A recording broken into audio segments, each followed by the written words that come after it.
I'm Michelle. I'm Dusty. And we're Kiss Kill. And you're watching the Portland Pick. Boobs and stuffed dolls, you've been here before. Just one more ride, put the gas to the floor.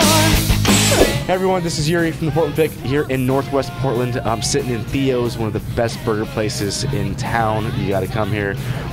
We have here Michelle and Dusty from the Lady Lovin' Rock Band of Portland. Yes. Michelle, what's the story behind the band? Why did you want to form this band in the first place? A couple of years into Dusty and I dating, Okay. I came to her and said I wanted to start singing in a band.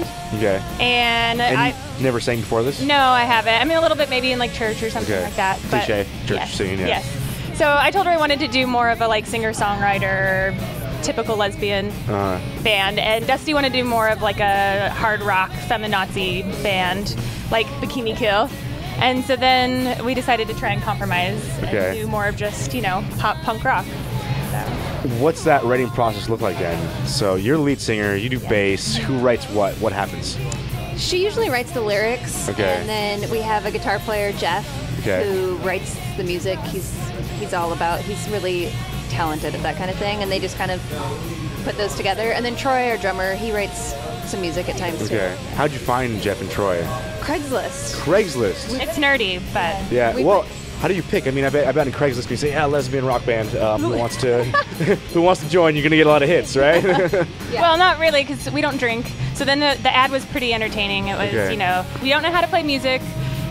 We don't really know what we're doing, and we don't drink. But if that sounds fun to you, then come on over. That is interesting. So how did you guys have an EP out? I mean, so the band formed in 2007. 2009 there was an EP, and then came an album after that.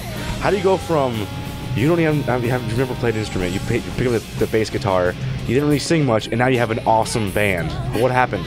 We practice a lot. We practice twice a week. Okay. And when we first started gigging, we gigged like 2 to 3 times a week. Okay. We've kind of tapered off a little bit because we all have day jobs, unfortunately. Jeff helped teach us a lot about playing live and playing an instrument in general. And then when Troy came into the mix, I think we really hit our stride and like found like the type of music that we were going for. Okay. So. My curiosity is how has Portland reacted to a Lady Lovin' Rock band like yourselves? I think well. I think so. Yeah. We have, you know, you get the mixed reviews, but I think that for the most part we've had really good feedback. Okay. Well, it sounds like you guys have been successful so far. What's next for Kiss Kill?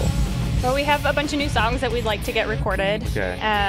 We're hoping to maybe play the Dyna next year, which is a big festival in Dyna Shore. Where? Palm Springs. Ooh. Yeah.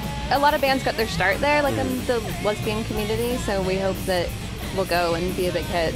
Yeah. And we just dragged the boys along with us. They're very good sports about that. We play a lot of like pride festivals and stuff, and they're all very supportive of that. That's awesome. Yeah, it is. Great stuff from you two and the guys. Thank you. I'm impressed. So everyone, check out their website, kisskillrocks.com for more info. iTunes, CD Baby. I saw Amazon on there too. Yeah. So all over the place. Awesome. Well, ladies, thanks for sitting down. You're watching the Portland Pick. We're once again at Theo's, best burgers in Northwest Portland for sure. I'm gonna have one right after this. See you guys later.